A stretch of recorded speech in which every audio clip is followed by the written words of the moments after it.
సహజంగా ఏ రాష్ట్రాలకైనా రాబడి ఎక్కువ ఉంటుంది, అప్పు తక్కువ ఉంటుంది.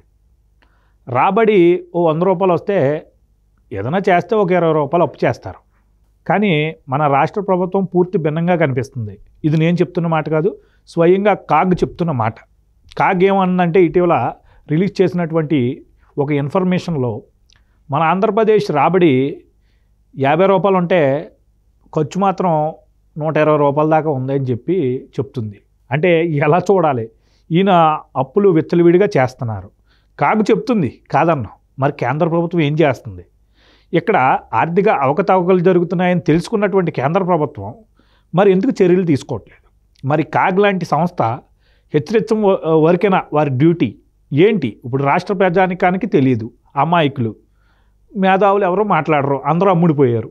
సో మరి రాష్ట్ర పరిస్థితి రాబోయే రోజుల్లో ఇలా అప్పుల కుప్పల్లా 10 లక్షల కోట్లు దాటేసి ఉంటే భవిష్యత్ తరాలు ఎలా ఉంటాయి?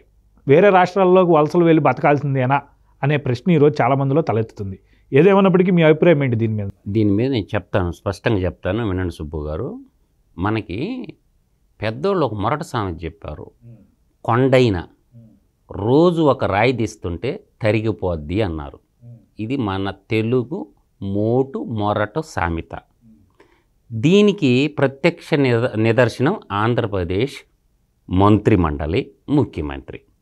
కొండైనా రోజు ఒక రాయి తీసేస్తే తరిగిపోద్ది అంటారు. ఆంధ్రప్రదేశ్ యొక్క మా పరిస్థితి, దౌర్భాగ్య పరిస్థితి ఏంటంటే, మనకి భారత రాజ్యాంగంలో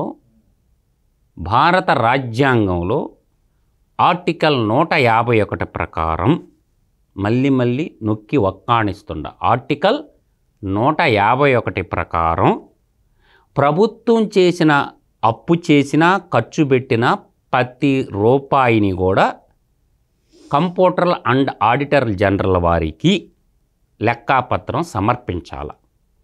కానీ ఈ ప్రభుత్వం ఏం చేస్తుందంటే లెక్కాపత్రం ఇవ్వకుండా మూసుకొని గమ్ముగా ఉంది. మీరు పీక్కునేదేదో పీక్కోమంటున్నాడు.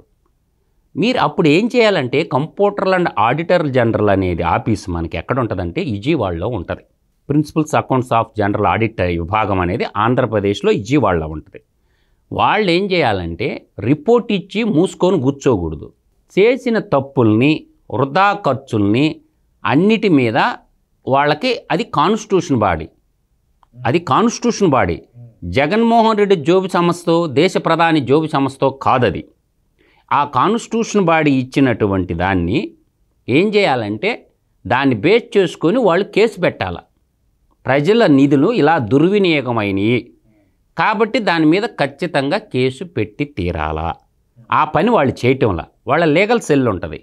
ఇలా ప్రజల సంపదని నాశనం చేసినారు కాబట్టి వీళ్ళ మీద తక్షణం యాక్షన్ తీసుకోమని చెప్పి రాష్ట్ర హైకోర్టుకి వాళ్ళు కేసుని రిజిస్టర్ చేయాల్సిన బాధ్యత భారత రాజ్యాంగం వాళ్ళకు కల్పించింది. ఇప్పటి వరకు రిపోర్ట్లు ఇవ్వటం, గమ్ముగా కూర్చోవటమే తప్ప కంప్యూటర్ అండ్ ఆడిటర్ జనరల్ వాళ్ళు కేసులు రిజిస్టర్ చేయటంలా. ఎందుకు చేయటం లేదు కేసులు రిజిస్టర్లో? వాళ్ళ రాజ్యాంగబద్ధ సంస్థ కదా, ఎవరు వాళ్ళని ఏం చేయలేరు కదా. ఇమ్మీడియట్గా దాని మీద దర్యాప్తు చేసి జరిగిన నష్టాన్ని కక్కించాల్సిన బాధ్యత వాళ్ళ మీదే ఉంది కదా. కాబట్టి ఆ పని చేయకుండా కంప్యూటర్ అండ్ ఆడిటర్ జనరల్ వాళ్ళు రాష్ట్ర రాబడి 58% ఉంటే రాష్ట్ర అప్పులు 128% ఉందని చెప్పి కంప్యూటర్ అండ్ ఆడిటర్ జనరల్ వారు నిన్న బుధవారం రిపోర్టు సబ్మిట్ చేశారు. ఆ రిపోర్ట్ ఎవరికి ఇస్తారు? కంప్యూటర్ అండ్ ఆడిటర్ జనరల్ వారు రాష్ట్ర గవర్నర్కి ఇస్తారు. కాబట్టి ప్రథమ ముద్ద ఎవరు అవుతారు? దాని మీద రాజ్యాంగానికి రక్షకుడు ఎవరు? గవర్నరు. కేంద్ర స్థానంలో రాష్ట్రపతి, రాష్ట్ర స్థాయిలో గవర్నరు. కాబట్టి ప్రథమ ముద్దాయి గవర్నర్ అవుతారు. ఫర్ ఎగ్జాంపుల్ నేను చెప్తాను, ఒక ఎగ్జాంపులే చెప్తాను, ఏదో వద్దు మనకి.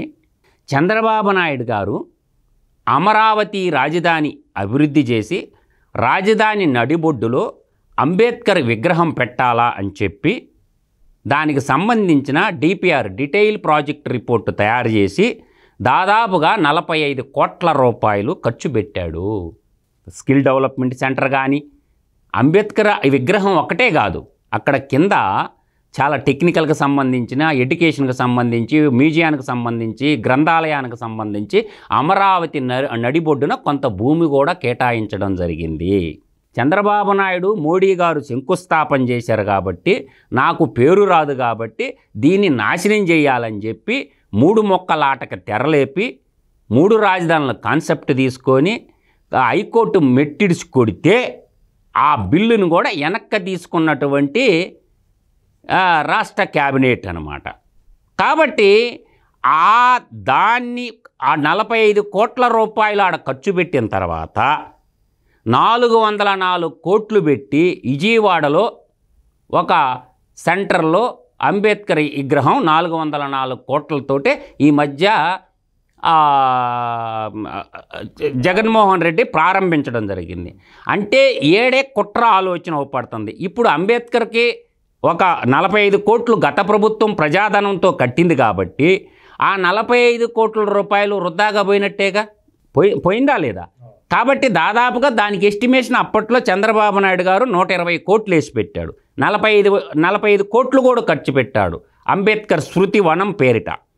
కానీ జగన్మోహన్ రెడ్డి ఈర్ష్య, పగ, ద్వేషంతో ఆ ప్రాజెక్టుని డైవర్ట్ చేసి విజయవాడలో పెట్టేసి స్టేజీ మీద ఏమన్నాడుతో, కొండ మీద దుర్గమ్మ, కొండ కింద అంబేద్కర్ అనే ఒక ఎలక్షన్ స్టంట్లో భాగంగా కేవలం మనకు హైదరాబాదులో చూసుకుంటే దాదాపు 125 కోట్లు పెట్టి హైదరాబాదులో కూడా ట్యాంక్ బండ కాడ రాష్ట్ర సచివాలయం పక్కన కట్టారు అంబేద్కర్ విగ్రహాన్ని. వాళ్ళకు 120 కోట్లు దాట్లా. కానీ ఆ 404 కోట్ల రూపాయలు అనేది ఏ కాంట్రాక్టరో ఎవడికి ఎంత బిల్లులు ఇచ్చాడో అంబేద్కర్ బొమ్మ నిర్మించినటువంటి ఆ కాంట్రాక్టర్లు ఎవరో ఎంతెంత చెల్లిచ్చారో ఆ లిస్ట్ ఇప్పుడు బయట పెట్టడంలా. అవి కూడా తెలియకేందంటే అంబేద్కర్ అనే వ్యక్తి అందరివాడు. అంబేద్కర్ వ్యక్తి ఎవరు? అందరివాడు. కొందరికే పరిమితం చేసి అంబేద్కర్ అంటే ఎస్సీలకే నాయకుడు అన్నట్టుగా ప్రొజెక్షన్ చేసేసి ఎస్సీ ఓట్లకు మరోసారి కొల్లగొట్టడానికి జగన్మోహన్ రెడ్డి ఎత్తుగడ వేశాడనమాట. ఇప్పుడు నేనంటుండేది ఏంటంటే, మన ఇల్లు అయినా సరే అప్పులు చేసి పప్పు కూడి తినేదానికంటే ఉన్నదాంతో సరిపెట్టుకుంటామా లేదా సుబ్బు? అప్పులు చేసి పప్పు కూడి తింటామా? ఒక 50,000 రూపాయలు జీతం వచ్చే వ్యక్తి తన బిడ్డల్ని, కుటుంబాన్ని పోషించుకోవాలంటే రెంట్ తక్కువ ఉన్న చోటకే నగర శివారులకు పోయి అక్కడి నుంచి 1 గంట ఎర్లీగా డ్యూటీకి వెళ్ళిపోతాడు. అలాగా ఉండాలి.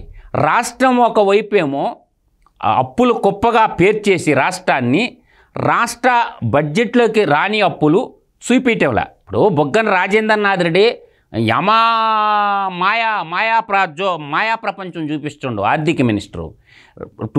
మనకి ఇవి ఉంటాయి, ఏ సపరేట్ సంస్థలు ఉంటాయి అన్నమాట, కార్పొరేషన్లు అంటారు.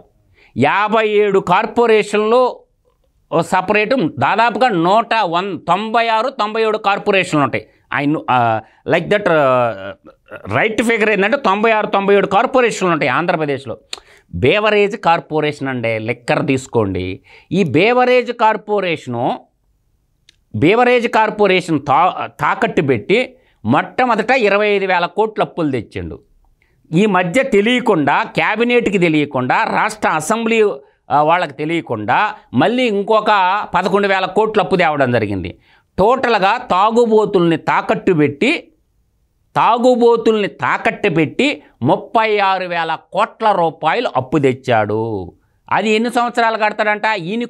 ఈయనకి పరిపాలన ఇచ్చమని చెప్పి ఎన్ని సంవత్సరాలు ఇచ్చారు? 5 సంవత్సరాలు ఇస్తే మద్యపాన నిషేధం అని చెప్పినటువంటి ఈ పెద్ద మనిషి ఎలక్షన్కి ముందు ఆడవాళ్ల ఓట్ల కోసము వాళ్ళ గొంతు కోసి ఈరోజు ఆయన అనుయాలైనటువంటి మొత్తం ఆంధ్రప్రదేశ్ లిక్కర్ వ్యాపారానికి సంబంధించిన డిస్టిలరీస్ అన్నీ కూడా పెద్దిరెడ్డి మిథున్ రెడ్డి, విజయసాయి రెడ్డి మానిటరింగ్ చేసుకుంటూ టోటల్ 1,15,000 కోట్ల రూపాయలు దానికి పైబడే ఉంటుంది.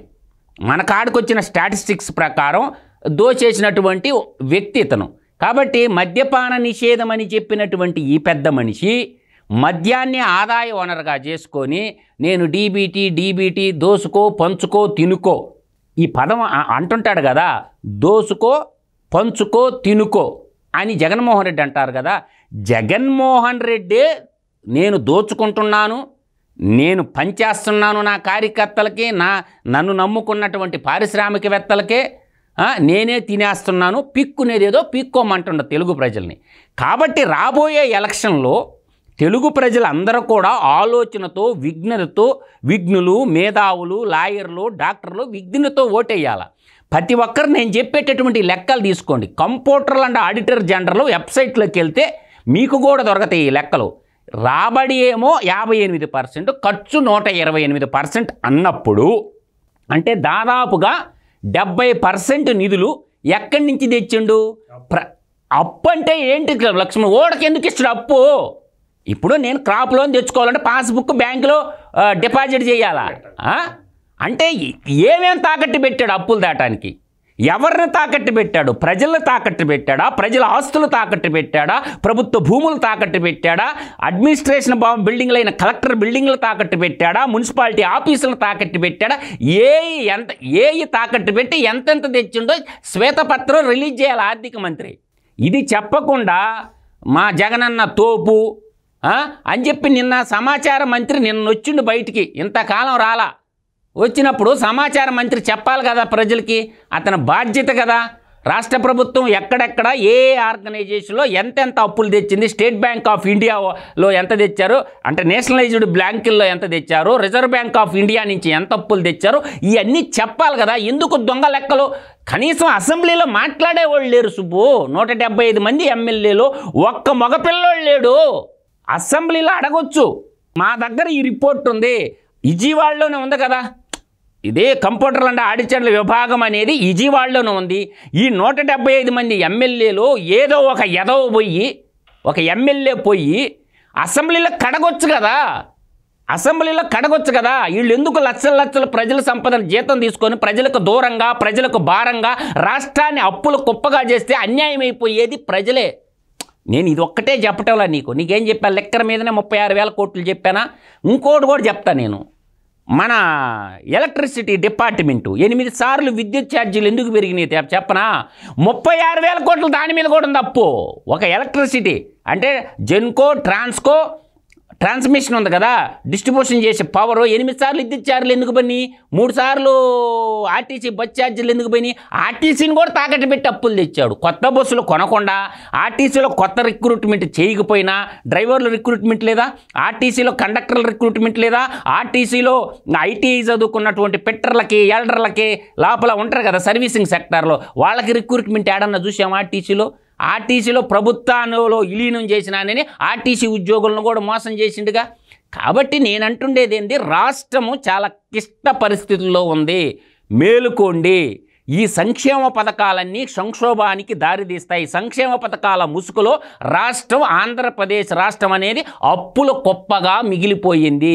అభివృద్ధికి నోచుకున్నటువంటి ఆంధ్రప్రదేశ్ అరాచక ఆంధ్రప్రదేశ్గా మిగిలిపోయింది. ఇంకా నేను చెప్తున్నా, రాబోయేటటువంటి ఎలక్షన్ కూడా దౌర్జన్యాలతో, రౌడీయిజంతో రణరంగాన్ని తలపిస్తుంది. ప్రతి పల్లెటూరులో, ప్రతి బూతుల్లో కూడా జగన్మోహన్ రెడ్డి ప్రజల్ని రెచ్చగొడుతున్నాడు, వాళ్ళ కార్యకర్తలను రెచ్చగొడుతున్నాడు.